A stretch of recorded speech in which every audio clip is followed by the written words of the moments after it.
Mas-mas dan mbak-mbak bro, jumpa lagi pada serial video pembelajaran So Smart. Kali ini kita akan belajar tentang stratifikasi sosial.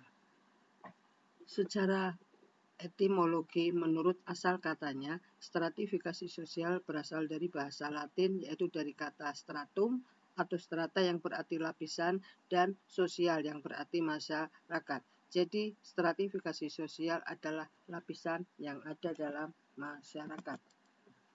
Dalam Kamus Besar Sosiologi, stratifikasi didefinisikan sebagai penggolongan atau pengelompokan masyarakat ke dalam kelompok-kelompok tertentu secara bertingkat-tingkat atau hierarkis. Max Weber mendefinisikan stratifikasi sosial sebagai penggolongan orang-orang yang masuk dalam suatu sistem sosial tertentu ke dalam lapisan-lapisan hierarkis menurut dimensi kekuasaan, hak istimewa, dan prestis. Pada gambar terlihat bahwa di dalam masyarakat terdapat berbagai macam profesi atau mata pencaharian.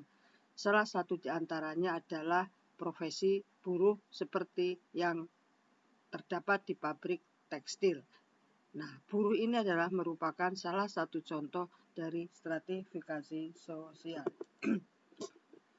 Ada beberapa faktor yang menyebabkan timbulnya stratifikasi sosial. Faktor penyebab itu antara lain adalah kemampuan atau kepandaian, umur, fisik, jenis kelamin, sifat keaslian, keanggotaan masyarakat, dan harta benda atau kekayaan. Contohnya, seseorang yang dengan fisik yang kuat dapat melindungi orang yang lemah dan orang yang pandai dan bijak akan dijadikan pemimpin dalam masyarakat. Lebih lanjut dikatakan oleh Suryono Sukamto bahwa stratifikasi sosial, bibit munculnya stratifikasi sosial dalam masyarakat adalah adanya sesuatu yang dihargai dalam masyarakat. Sesuatu yang dihargai itu antara lain tingkat pendidikan, tingkat kekayaan, pemilikan tanah, pemilikan rumah, dan lain sebagainya. Dalam sosiologi, kita bisa menyimpulkan bahwa dasar-dasar untuk menggolongkan stratifikasi sosial dalam masyarakat diantaranya adalah kekayaan, kekuasaan, keturunan. Sementara menurut Max Weber dikatakan bahwa dasar stratifikasi sosial dalam masyarakat itu ada 3, yaitu dasar ekonomi, misalnya tingkat pendidikan, pendapatan, pemilikan rumah, pemilikan tanah. Kemudian ada kriteria sosial, misalnya profesi, atau misalnya juga status sosial seseorang. Dan kriteria yang ketiga adalah politik, kekuasaan. Pada gambar terlihat adanya pada umat Hindu di Bali, ya, terdapat adanya stratifikasi sosial yang berupa pembagian kasta yang tentunya didasarkan pada keturunan.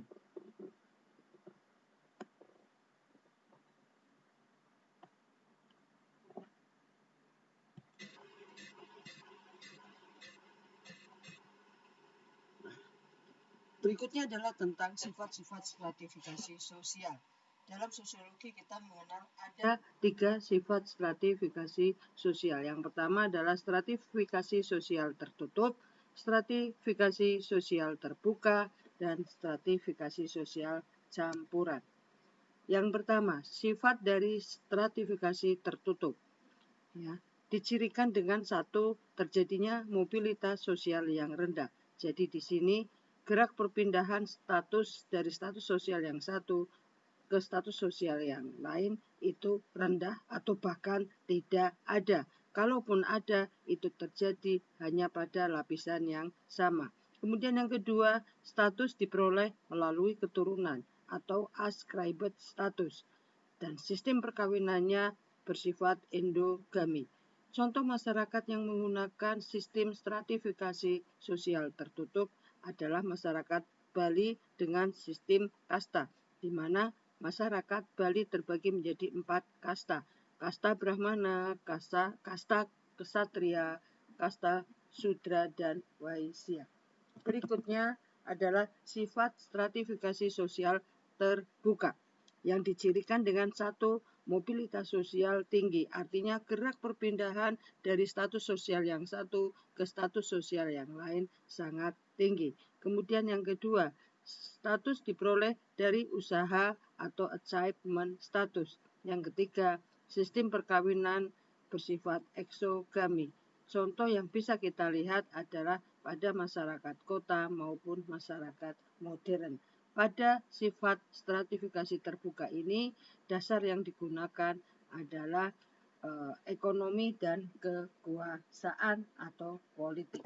Berikutnya adalah sifat stratifikasi sosial campuran, di mana ciri-cirinya adalah kombinasi antara stratifikasi terbuka dan stratifikasi tertutup. Jika ingin berpindah status, maka harus bergabung dengan kelompok pada stratifikasi sosial terbuka. Contoh sifat stratifikasi campuran ini bisa kita lihat pada masyarakat Yogyakarta, di mana orang bisa mudah berpindah dengan menggunakan kriteria ekonomi dan politik. Dia bisa berpindah dari status yang satu ke status sosial yang lain.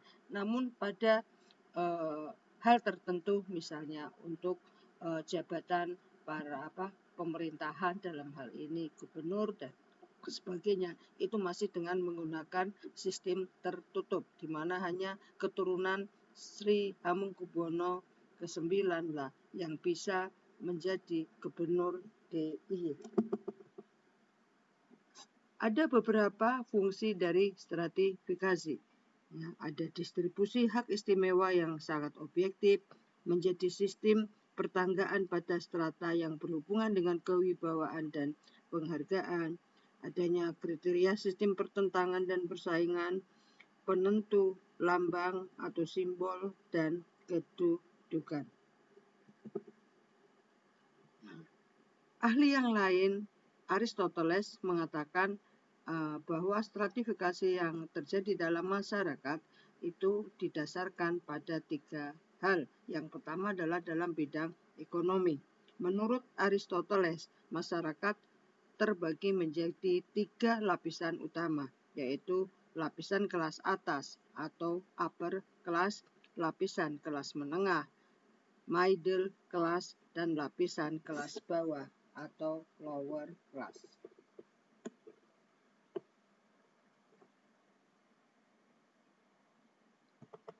Sementara kriteria yang lain, Aristoteles mengatakan bahwa dasar pembentukan stratifikasi sosial bersifat sosial, ya, di mana sistem pengelompokan masyarakat didasarkan pada status. Umumnya, nilai status seseorang dalam masyarakat diukur dari prestis ataupun gengsi. Dan yang ketiga adalah politik, di mana secara politik pelapisan masyarakat didasarkan pada wewenang ataupun tanggung jawab. Bagaimana sistem stratifikasi di Indonesia? Dalam masyarakat pertanian, stratifikasi didasarkan pada pemilikan tanah, di mana terbagi menjadi 3 kelompok, yaitu lapisan tertinggi, yaitu kaum petani yang memiliki tanah pertanian dan rumah. Kemudian lapisan menengah, yaitu kaum petani yang tidak memiliki tanah pertanian namun memiliki tanah pekarangan dan rumah. Dan lapisan yang ketiga adalah lapisan terendah, yaitu kaum petani yang tidak memiliki tanah pertanian, pekarangan, maupun rumah. Pada masyarakat pertanian, kriteria yang digunakan dengan menggunakan kriteria ekonomi. Ada beberapa tingkatan. Misalnya, tingkatan pertama adalah kaum elit desa yang memiliki cadangan pangan dan pengembangan. Kemudian ada lapisan kedua dan lapisan yang ketiga. Kita bisa melihat bahwa buruh tani yang jumlahnya sangat besar dalam masyarakat Indonesia merupakan kelompok yang terbesar dalam stratifikasi masyarakat yang ada di Pulau Jawa. Kemudian sistem stratifikasi sosial pada masyarakat feodal.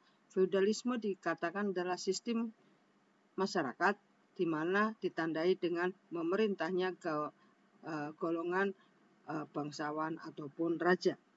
Pada masyarakat feodal kita mengenal ya zaman kerajaan di mana raja dan kaum bangsawan merupakan pusat kekuasaan yang harus ditaati dan dihormati.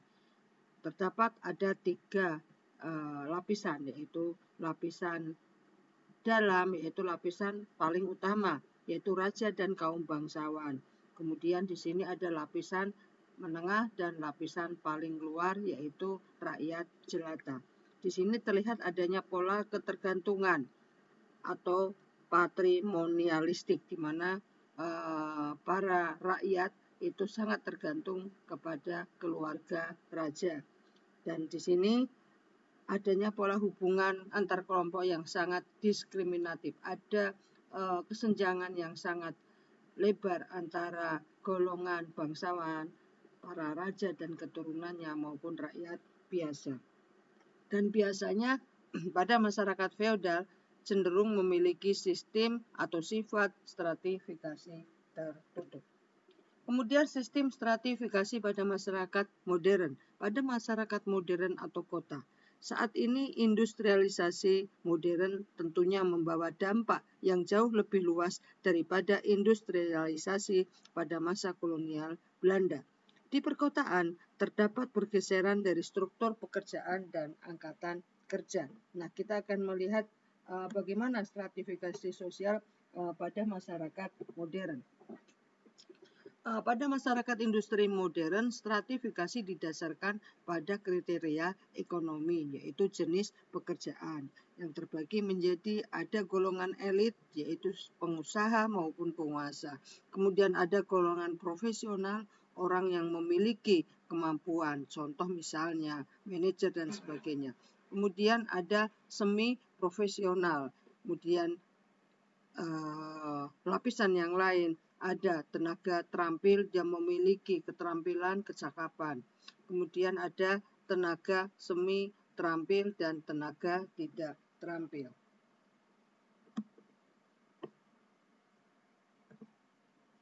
Nah, bagaimana dengan sistem stratifikasi sosial pada zaman kolonialisme Belanda dan Jepang? Pada zaman Jepang, masyarakat Indonesia dibagi dalam 3 lapisan. Yang pertama adalah lapisan golongan Eropa lainnya. Kemudian yang kedua adalah golongan timur asing lainnya seperti orang India, orang Cina, dan Jepang. Kemudian yang ketiga adalah golongan pribumi atau inlander. Sementara pada zaman Jepang, stratifikasinya sangat berbeda. Bedanya dengan masyarakat pada zaman kolonial Belanda, Jepang menempatkan bumi putra atau inlander itu pada golongan yang kedua. Jadi pelapisannya terdiri dari golongan orang Jepang, kemudian golongan bumi putra, dan yang ketiga adalah golongan timur asing lainnya. Nah, dengan adanya stratifikasi sosial ada konsekuensi yang timbul dalam masyarakat, di mana keberadaan stratifikasi sosial ini bisa kita lihat keberagaman cara orang menggunakan pakaian itu juga menunjukkan adanya stratifikasi. Kemudian pemilikan rumah dan perabot-perabot atau harta kekayaan. Kemudian stratifikasi juga bisa dilihat dari bahasa dan gaya bicara satu kelompok masyarakat yang satu dengan kelompok sosial yang lain. Bisa dilihat dari makanannya, bisa dilihat dari gelar, pangkat, jabatan, dan juga hobi. Demikian materi tentang stratifikasi sosial. Mudah-mudahan dapat menambah wawasan dan pengetahuan kalian tentang stratifikasi sosial. Selamat belajar, tetap semangat, dan salam literasi.